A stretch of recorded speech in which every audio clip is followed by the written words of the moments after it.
Now friends, in this video, I will show you how to add borders to Microsoft Word table.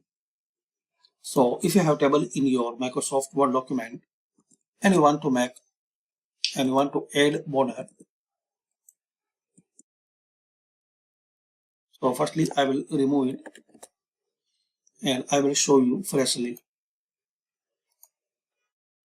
Click on insert border and take the table. So normally you have this type of table. If you want to add border, select it, then here corner, select all borders. That's it. You can change the size, color and everything.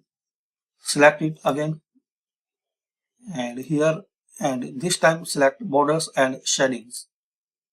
So here you will see some more options, like you can change the color,